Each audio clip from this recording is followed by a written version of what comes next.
इसके previous lecture में पढ़ा है just introductory portion of electrochemistry. Electrochemistry को हमने प्रीवियस लेक्चर में स्टार्ट करके हमने ऑक्सीडेशन, रिडक्शन, रेडॉक्स रिएक्शन के बारे में इंफॉर्मेशन लिया था। हमने साथ ही स्टार्टिंग में इंट्रोडक्टरी पोर्शन में व्हाट इज इलेक्ट्रोकेमिस्ट्री, उसके बाद में एप्लीकेशंस ऑफ इलेक्ट्रोकेमिस्ट्री को भी पढ़ा है। ऑक्सीडेशन के पार्ट में हमने जानबूझकर थोड़ा ज़्यादा समय उसमें या बहुत स्ट्रेस किया था कुछ टर्मिनोलॉजी के ऊपर। जैसे ऑक्सीडेशन में हमने इंक्रीज इन ऑक्सीडेशन नंबर के ऊपर फोकस किया था, रिडक्शन में हमने डिक्रीज इन ऑक्सीडेशन नंबर के ऊपर फोकस किया था, और इन सभी से रेडॉक्स रिएक्शन मिली थी। तो ये जो पोर्शन है इसके ऊपर मैंने उस टाइम पे आपको बताया है कि ये रेडॉक्स रिएक्शन या ऑक्सीडेशन रिडक्शन रिएक्शन को हम हाफ रिएक्शंस बोलते हैं। इनके ऊपर हमको आगे चल के सेल, ईएमएफ ऑफ सेल के ऊपर ऐसे रिएक्शंस भी प्रिपेयर करना है और उनके लिए E0 सेल की वैल्यू भी निकालना है। साथ ही आपको सेम रिएक्शन के ऊपर नर्व्स इक्वेशन को भी अप्लाई करना है। तो ये पोर्शन जो है हमने प्रीवियस पार्ट में रेडॉक्स रिएक्शन करके पढ़ा था। Today we are going to start electric conduction. Conduction, conductor दोनों आते हैं। इलेक्ट्रिक कंडक्शन में देखिए, अ चार्ज ट्रांसफर और flow of electricity occurs through substances called conductors। जो सब्सटेंस में से चार्ज ट्रांसफर होगा या इलेक्ट्रिसिटी फ्लो होगी, वो सब्सटेंस को हम कहते हैं कंडक्टर्स। जिनमें से चार्ज ट्रांसफर नहीं होता या इलेक्ट्रिसिटी फ्लो नहीं होती, उनको हम इंसुलेटर्स कहते हैं। Now there are two types of conductors, metallic conduction and electrolytic or ionic conduction। Metallic conduction में देखिए, इलेक्ट्रिकल कंडक्शन थ्रू मेटल, नाम ही मेटालिक है तो मेटल से ही होगा, मेटल का इन्वॉल्वमेंट रहेगा। Electrical conduction through metal involves a direct flow of electrons from one point to another. Metallic conductors are also called electronic conductors. Metallic conductors are also called electronic conductors because it involves flow of electron from one point to another। दूसरा है बेटा electrolytic conduction. Electrolytic conduction involves conduction of electric current by the movement of ions of electrolyte। conduction of electric current, यहाँ पे movement of electrons था, यहाँ पे conduction of electric current by the movement of ions of electrolyte. यानी यहाँ पे cations और anions में कन्वर्शन होगा। Cations are positively charge ions and anions are negatively charge ions. They are also called, hence they are also called ionic conductions. इसमें हमको कुछ terminology से अभी हैबिचुअल होना है, जैसे नॉन इलेक्ट्रोलाइट्स। पहली टर्मिनोलॉजी हम यहाँ पे पढ़ना चाहेंगे नॉन इलेक्ट्रोलाइट्स। अब ये नॉन इलेक्ट्रोलाइट्स होता है, the conductivities of solutions are nearly same as that of water. The solutions in which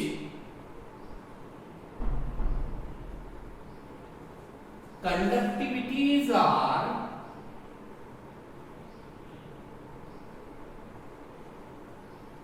nearly same as that of water। conductivities of solutions are nearly same as that of water are called non-electrolytes। are called non electrolytes. इसमें example हम पढ़ेंगे sugar, urea, etc। Urea and sugar are the most और well known example of non electrolytes. ये ऐसे है, इनकी conductivities, ये दोनों सॉल्यूशन की कंडक्टिविटीज और वाटर की कंडक्टिविटीज नियरली सेम है। There is negligible amount of difference in their conductivities, hence they are described as non electrolytes। दूसरा होता है इलेक्ट्रोलाइट्स। दूसरा क्या होता है यहाँ पे? इलेक्ट्रोलाइट्स। तो इलेक्ट्रोलाइट्स में हमने बोलना चाहिए the solutions in which conductivities are, or solutions in which conductivity of aqueous solutions are higher than that of water. The conductivities of aqueous solutions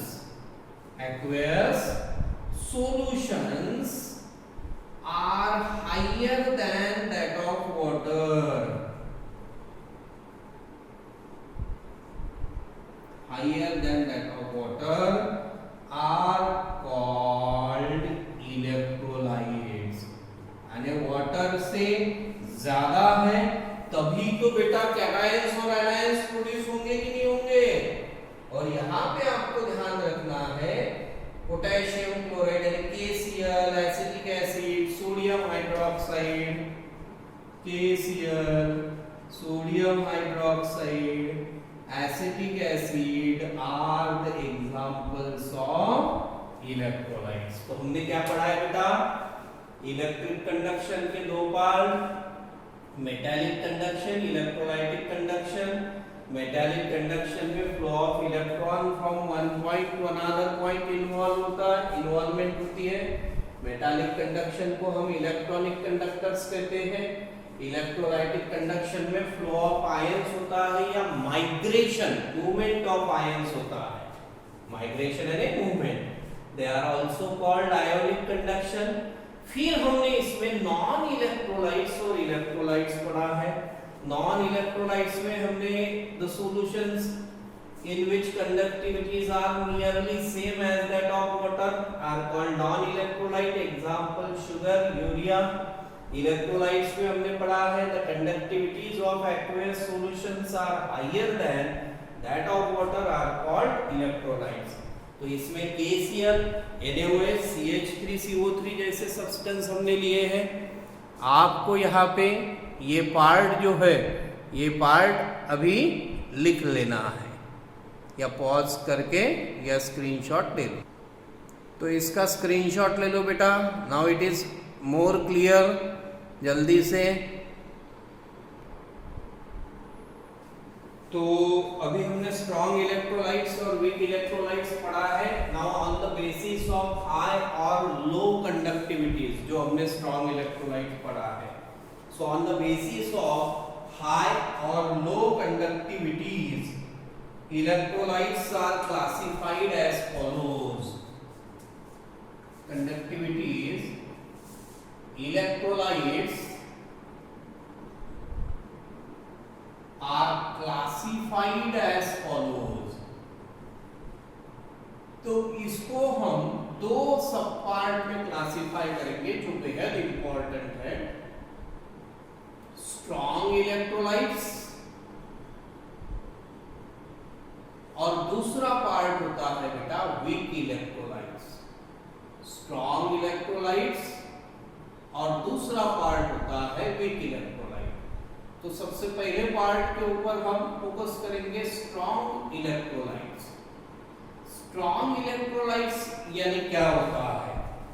the substances which dissociates completely in aqueous solutions। the substances which dissociates completely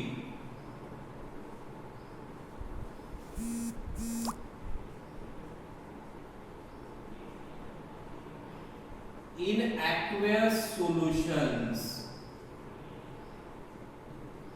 are called electrolytes। strong electrolytes are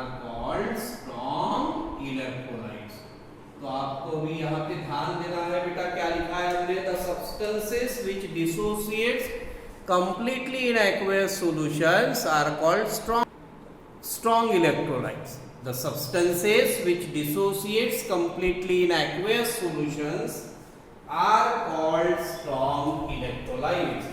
अगर मैं इसके examples आपको बताना चाहूँ तो strong acids,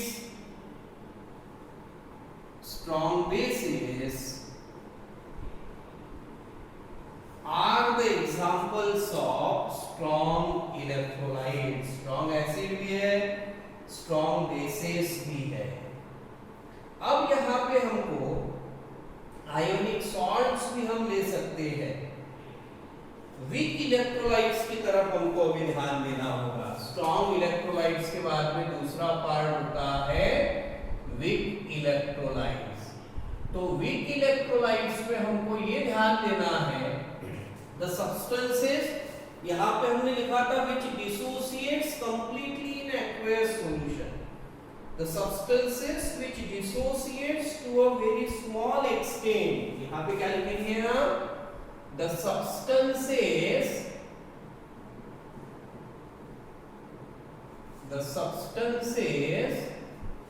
which dissociates to a very small extent.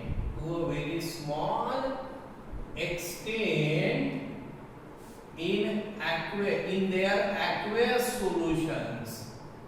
In their aqueous solutions are called weak electrolytes. Are called weak electrolytes. तो अभी यहाँ पे ध्यान देना बेटा, क्या लिखा है हमने? The substances which dissociates to a very small extent in their aqueous solutions are called weak electrolytes. Weak acids and weak bases. Examples है बेटा इसके, weak acids and weak bases are the examples of weak electrolytes. तो strong electrolytes और weak electrolytes के ऊपर से ही हमको आगे के पोर्शन को पढ़ना है. ये जो पार्ट है स्ट्रॉन्ग इलेक्ट्रोलाइट्स और वीक इलेक्ट्रोलाइट, हमने आयोनिक इक्विलिब्रिया को आप याद करो. आयोनिक इक्विलिब्रिया में हमने सॉल्ट हाइड्रोलाइसिस रहे या ऑसवाल्ड डाइल्यूशन लॉ रहे, हमने उसमें strong acid, strong base, weak acid, weak base के बारे में पढ़ा था. तो यहाँ पे सिंपल दो डेफिनेशन याद रखना. The substances which dissociates completely in aqueous solutions are called strong electrolyte. Example strong acids, strong bases, ionic salts वगैरह वगैरह. Weak electrolytes, the substances which dissociates to a very small extent in their aqueous solutions are called weak electrolytes. Example weak acids and weak bases. तो ये छोटा सा portion है, ये छोटे से पोर्शन को पॉज करके लिखो या इसका स्क्रीनशॉट ले लो. So now next part is electrical conductance of solution. अब हम यहाँ पे छोटी छोटी डेफिनेशंस और उनके छोटे छोटे फॉर्मूले पढ़ने जा रहे हैं.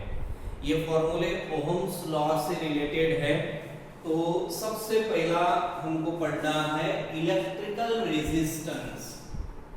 Electrical resistance of a conductor is equal to the, that is electrical resistance of a conductor is equal to the electric potential difference divided by electric current. That means according to Ohm's law, R is equal to V by I. R is equal to V by I. ये equation 1 भी बोल सकते हो और इस equation को आप box में भी रख सकते हो. SI unit of potential difference is volt and that of current is ampere. Hence the unit of electrical resistance is ohm. Ohm. यानी यहाँ पे अगर हम एक बॉक्स बनाते हैं, आगे चल के हम बनाएंगे, फिलहाल तो सिर्फ ध्यान रखना आर को हम ओम से डिनोट करते हैं, रेजिस्टेंस को, पोटेंशियल डिफरेंस को वोल्ट से डिनोट करते हैं, यानी यूनिट है वोल्ट, सॉरी, वी से डिनोट करते हैं, यूनिट इज वोल्ट, रेजिस्टेंस का यूनिट है ओम, और आई इलेक्ट्रिक करंट का यूनिट है ampere. Now the electrical conductance G, दूसरा इसमें ध्यान रखना है, electrical conductance,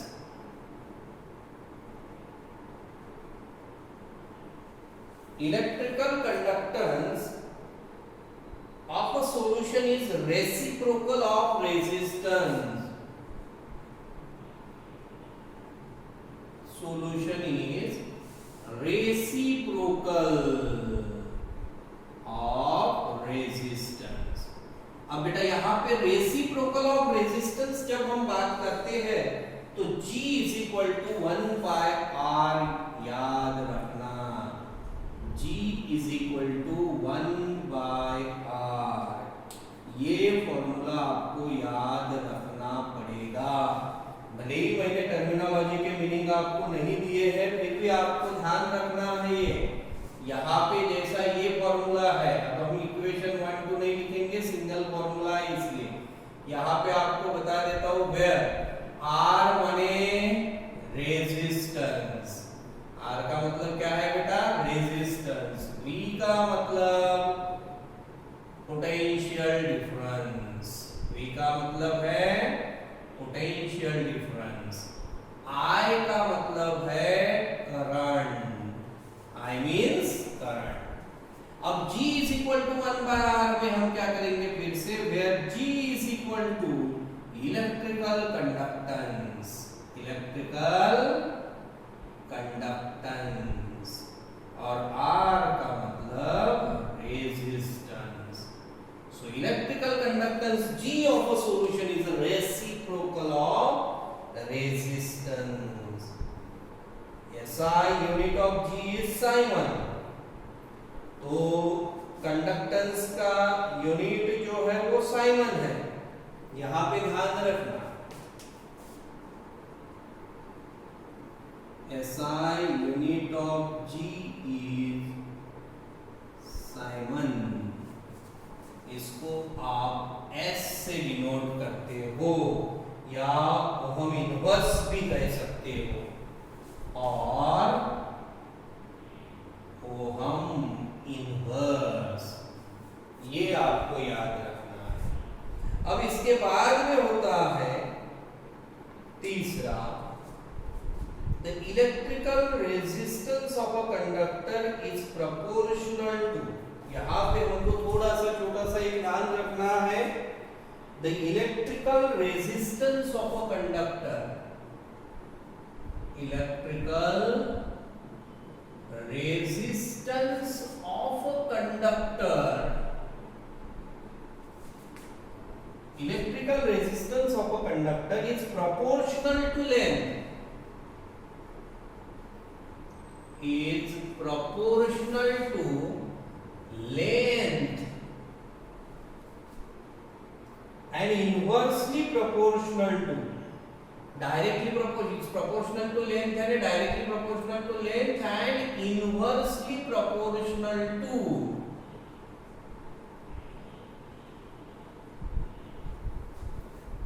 area of cross section, area of cross section। अब ये स्टेटमेंट लिखा है बेटा, इसके ऊपर से हम क्या लिख सकते हैं, अब यहाँ पे ध्यान रखिए, electrical resistance of a conductor is, यहाँ पे मैं लिखना चाहूंगा डायरेक्टली प्रोपोर्शनल टू, मैंने जानबूझ के डायरेक्टली शब्द यहाँ पे इस्तेमाल किया है। Electrical resistance of a conductor is directly proportional to length and inversely proportional to area of cross section. This means electrical resistance R is directly proportional to length, equation number 1, and electrical resistance R is inversely proportional to area of cross section. So from equation 1 and 2 we can write, from equation 1 and 2 we can write resistance proportional to L by A. Resistance proportional to L by A. Proportional to का sign मुझे remove करना है, तो यहाँ पे proportionality constant हम use करेंगे. So therefore R is equal to rho into L by A. R is equal to rho into L by A, where rho का मतलब रेजिस्टिविटी या फिर प्रोपोर्शनलिटी कांस्टेंट. रेजिस्टिविटी या फिर प्रोपोर्शनलिटी कांस्टेंट. देखो एक स्टेटमेंट है जिसके ऊपर से आप इतना सब कुछ लिख सकते हो.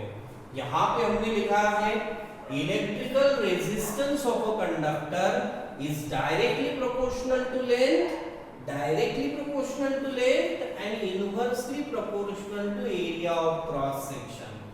So R is directly proportional to length L and R is inversely proportional to area of cross section. So from equation 1 and 2 we can write R proportional to L by A. ये proportional to का sign remove किया, equal to लाया तो रो यानी resistivity यहाँ पे हमने use किया है. Proportionality constant is called resistivity of conductor, and it is the resistance of conductor of unit length and unit cross sectional area. यहाँ पे ध्यान रखना, resistivity is the resistance of conductor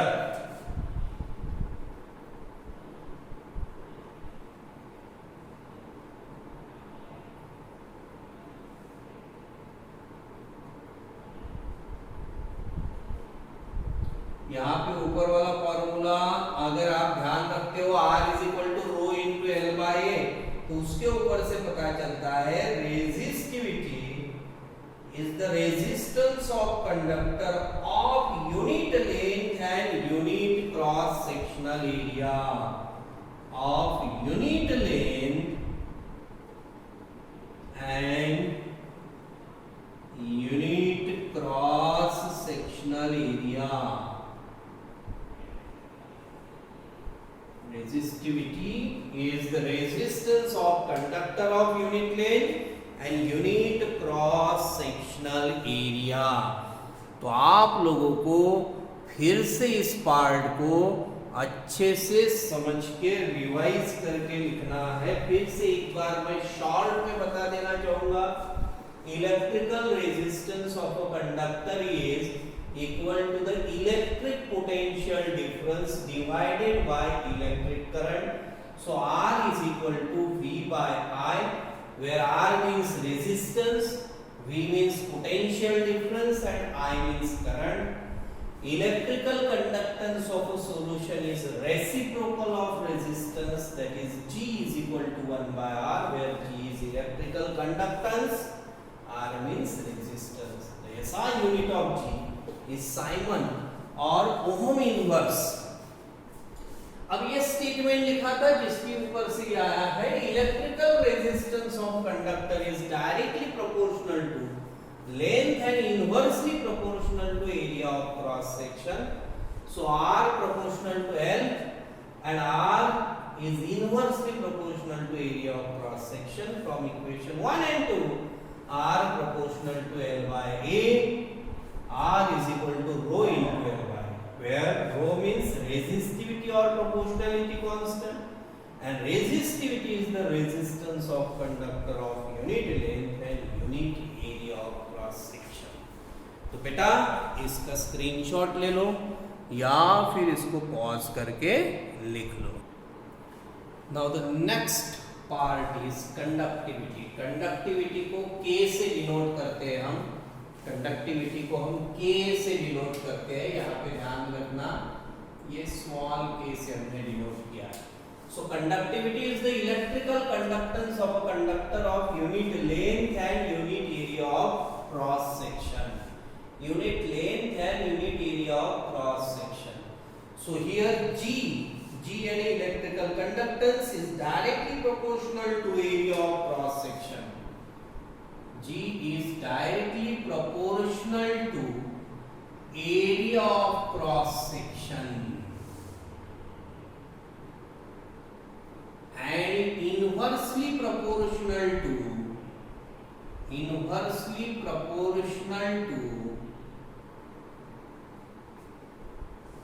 length. Inversely proportional to length. अब G is directly proportional to area of cross section. अगर मैं लिखता हूं यहाँ पे G is directly proportional to area of cross section and G is inversely proportional to length. So from equation 1 and 2, G proportional to A by L, therefore G is equal to K into A by L. K into A by L. G is equal to K into A by L. अब यहाँ पे G यानी electrical conductance, G का मतलब है electrical conductance.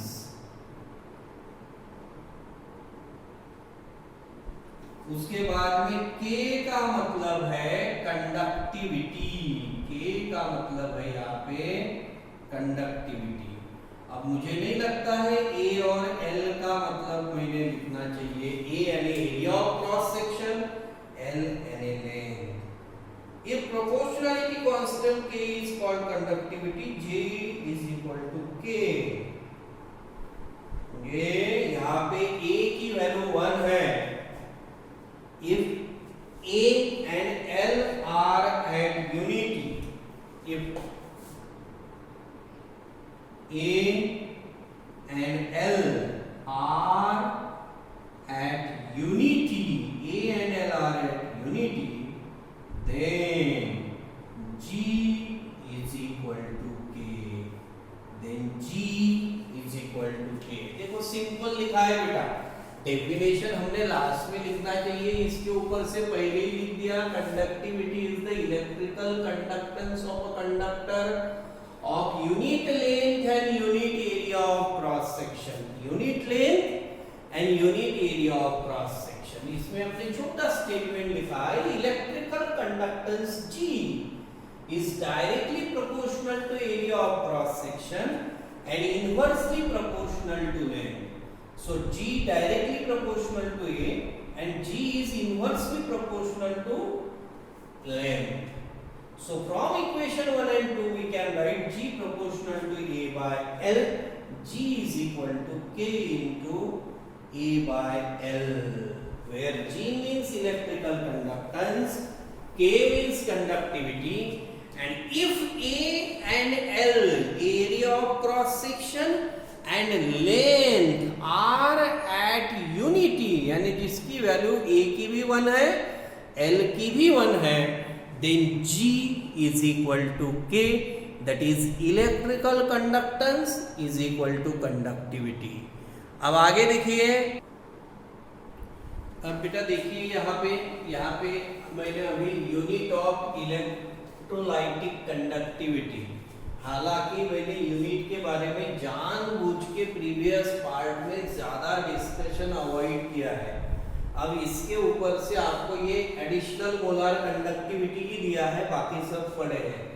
Length, area, resistance, conductivity, conductance, resistivity, molar conductivity, ये जितने भी पार्ट है, ये पार्ट में आपको SI यूनिट यहाँ पे फिलअप करना है और कॉमनली यूज यूनिट, यानी कॉमनली हम क्या यूज करते हैं, जैसे लेंथ है तो लेंथ के लिए हम मीटर यूज करते हैं और इसका कॉमन यूनिट है जो हम कैलकुलेशन पर्पस के लिए सेंटीमीटर लेते हैं। जैसे एरिया है, एरिया मीटर स्क्वायर है और कॉमन यूनिट सेंटीमीटर स्क्वायर है, मीटर स्क्वायर सेंटीमीटर स्क्वायर। तो मैं चाहूंगा कि इसी तरीके से आपको ये कंप्लीट करना है। एक खास जगह पे हो सकता है कि कॉमन यूनिट और एसआई यूनिट सेम रह सकता है, तो मेरी आपसे रिक्वेस्ट है कि आपको ये जो चार्ट है, ये चार्ट आज अभी के अभी इसको कंप्लीट करना है। कंप्लीट करना है, कोई डाउट है, दिक्कत है तो आप मुझसे शेयर कर सकते हो। तो इसको एज अ होमवर्क आप ले सकते हो। क्लास यहाँ पे एंड करने जा रहे हैं हम। उसके पहले बता दो कि हमने जो आज पढ़े हैं ये छोटे छोटे स्मॉल डेरिवेशन है बेस्ड ऑन ओहम्स लॉ। हमने इलेक्ट्रॉनिक और इलेक्ट्रोलाइटिक कंडक्टर्स भी पढ़े हैं। आज हमने स्ट्रॉन्ग इलेक्ट्रोलाइट, वीक इलेक्ट्रोलाइट्स भी पढ़ा है। आज हमने स्ट्रॉन्ग इलेक्ट्रोलाइट, वीक इलेक्ट्रोलाइट्स को क्लासिफाई करने के पहले इलेक्ट्रोलाइट्स, नॉन इलेक्ट्रोलाइट्स को भी पढ़ा है। नेक्स्ट क्लास में हम मोलार कंडक्टिविटी, ये जो लास्ट में लिखा है ये मोलार कंडक्टिविटी के बारे में, इसका डेरिवेशन, इसकी डेफिनेशन हम डिस्कस करने वाले हैं। तो ये जो पोर्शन है, ये जितना भी पार्ट पढ़ा है, this part is very very important. ये सभी डेफिनेशन, सभी टर्मिनोलॉजीज आपको याद रहना चाहिए। तो ये चार्ट अभी आपको कंप्लीट करना है। आगे का पार्ट जो है मोलार कंडक्टिविटी, और उसके आगे के पार्ट को हम नेक्स्ट लेक्चर में कंटिन्यू करेंगे। तो आज के लिए इतना ही। Will continue on tomorrow.